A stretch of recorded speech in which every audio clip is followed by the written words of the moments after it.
Hey everyone, David C. Anderson here coming at you from the Knife Center, and really exciting stuff today. We've got some new Kershaw knives to be able to unveil with you, and we're talking to one of the designers themselves right there, coming at us through cyberspace from over there, the other side of the country.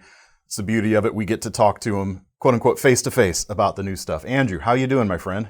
Good man. Yeah, this is great. I feel like I'm watching one of your YouTube videos, but I have to pay attention because I'm getting asked questions too. So you're saying you watch our videos, but you don't pay attention normally? Yeah, I usually just sleep. I'm just kidding. No, they're great, dude. You're not the only one. It's all right. Your voice is just so soothing, you know? Well, enough about my voice. Let's talk about some knives here. I'll let you lead the way, and I'll kind of throw some questions and commentary at you as we go. That sounds great. Sweet. Well, obviously, we want to start off with the Kershaw Lucha CF or carbon fiber. Really excited about this knife. We've got 4.7-inch blade, kind of spear point shape, 20 CV steel. And then you've got titanium handle scales with carbon fiber overlays. What I love about this knife is that it has the same very, very similar geometry to the Lucha. Very similar action, runs on ball bearing washers, really smooth, really fast, has a latch that's very similar to the Lucha. But it feels like an almost entirely different knife because we're using different materials, and it's a real upgrade from the Lucha.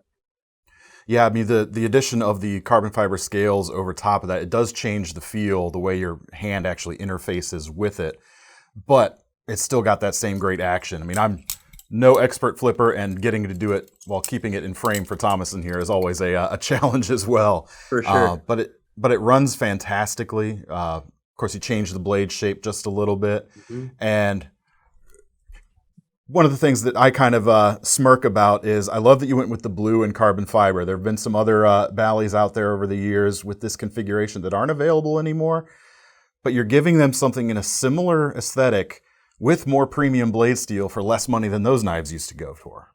Yeah.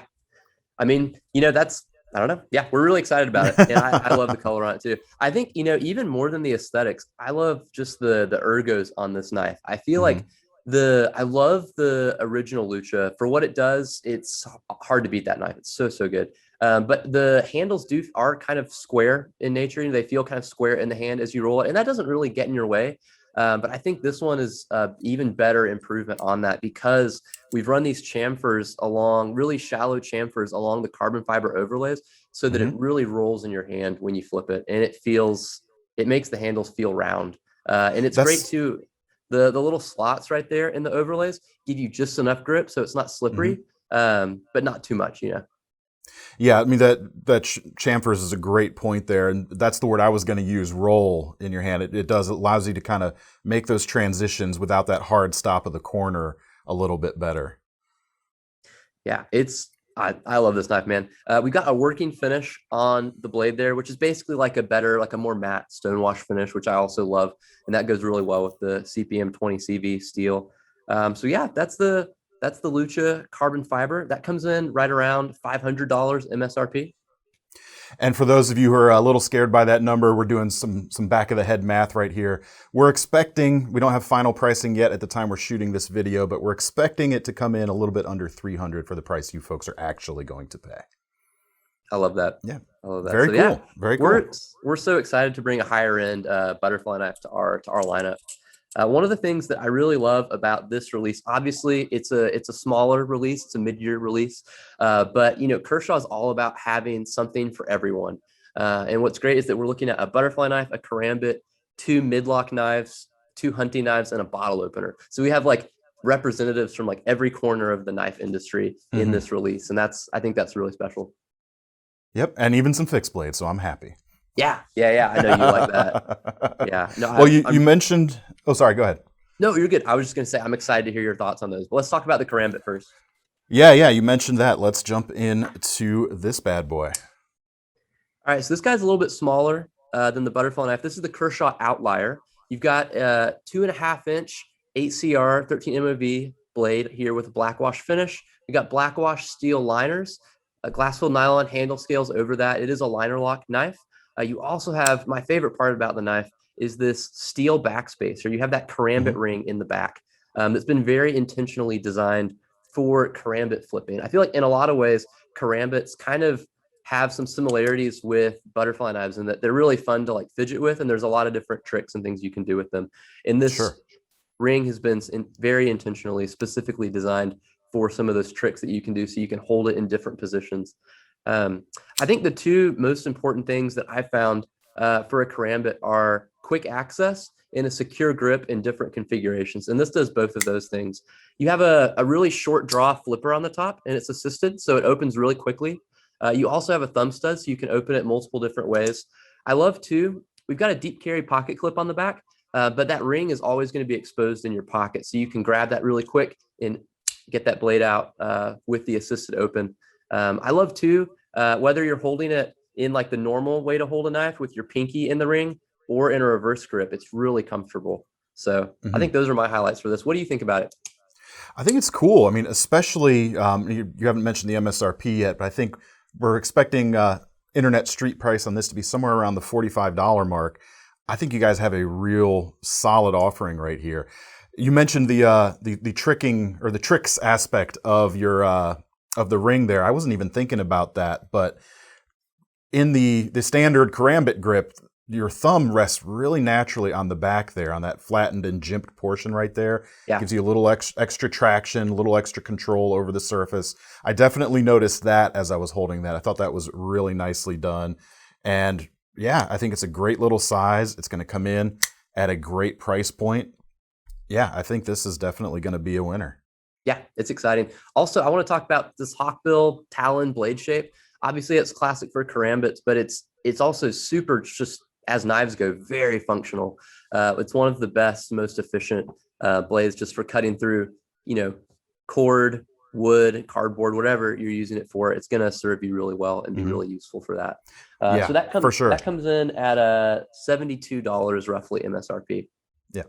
Yeah, I mean, I'm with you right there on the hawkbill shape. Anything like fibrous and anything where you don't want the knife to slip out of the cut, the curvature of that really kind of gathers it into the cut, gathers the material into your actual physical motion there. So absolutely. Very nice. Let's talk about the midlocks. So these two, the debris and the cargo, are pretty similar, but they're two different sizes. So the larger one is the cargo, smaller one is the debris. The cargo has a 3 1/4 inch blade, and the debris has a 2 3/4 inch blade. Both D2 steel, both midlocks, both injection molded glass filled nylon handle scales. I'm going to set one down so I can just talk about this first one. Yeah, really happy with these. Obviously the midlock this isn't like something that's brand new to the knife industry, but I do think it's a good evolution of the product. I really love the thumb studs on this and the overall blade geometry.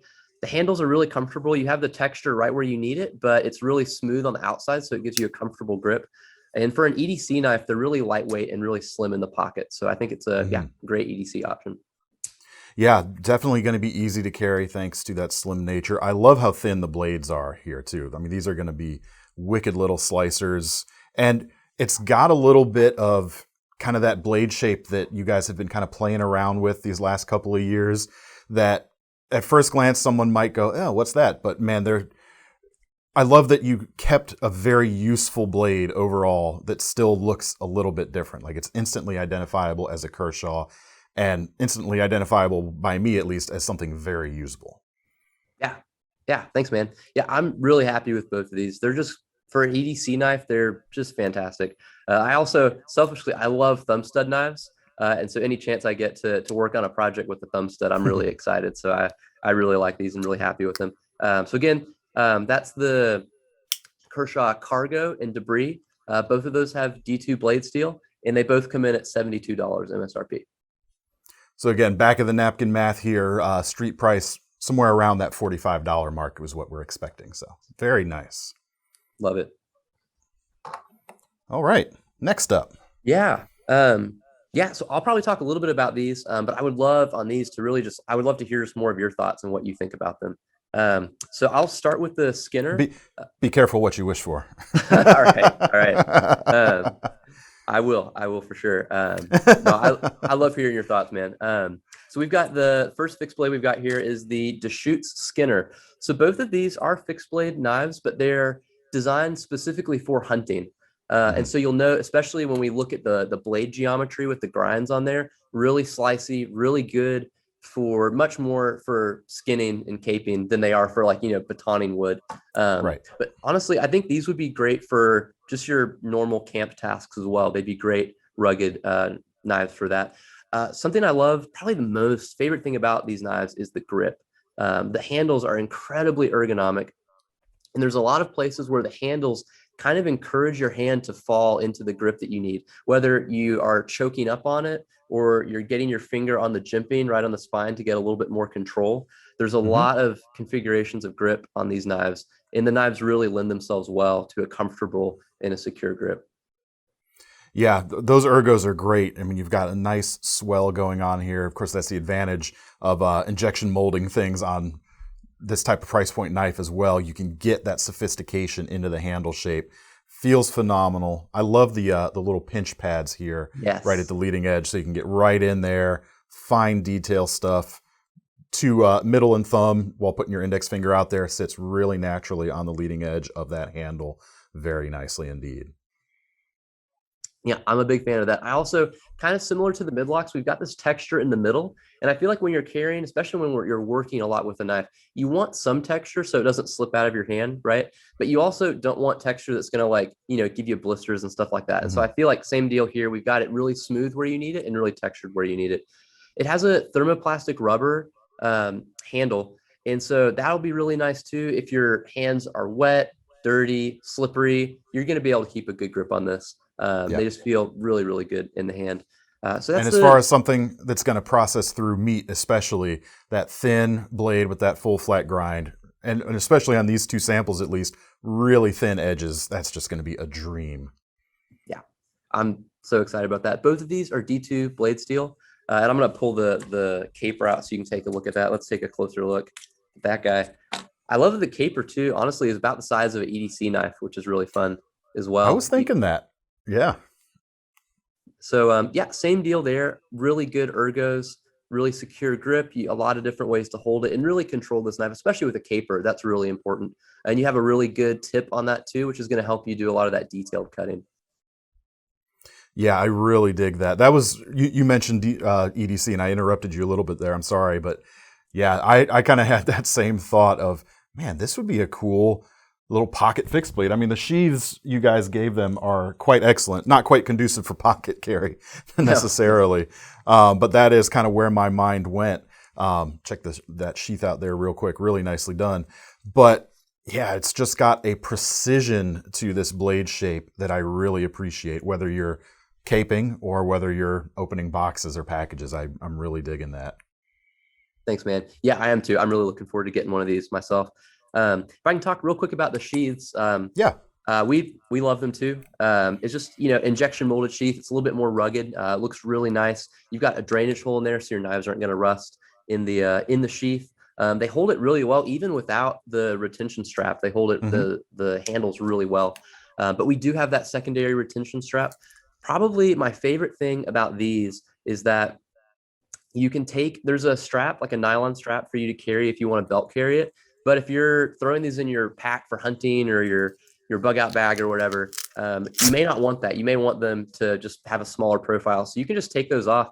But we've designed it such that you still have the secondary retention strap on there, even if you remove that. Yeah, I see. Yeah, very cool. And then, of course, if you wanted to go even slimmer profile, the fact that you gave it holes and slots in here, tons of aftermarket stuff, belt attachment stuff is going to work very well. Absolutely. So, yeah, that's the Dashuites Skinner and Caper. The Skinner has a 3.9-inch blade. Caper has a 3.3-inch blade. And the Skinner comes in at right around $80, I believe.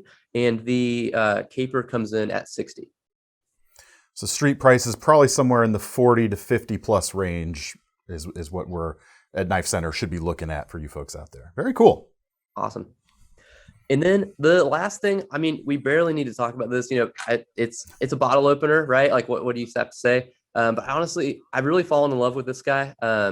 Highlights for this are it's the size of a key. So if you put it on your key ring, it's just going to disappear and not be there until you need it. You got a scraper, pry bar, flathead screwdriver, and a bottle opener. It's really simple. I love the design a lot. Steel, so it'll hold up really well. But the biggest thing is just it's the size of a key, and especially if you have it on a key ring, works really well for opening bottles. So just a really nice minimal bottle opener. That's the Kershaw Recap. Comes in at $8.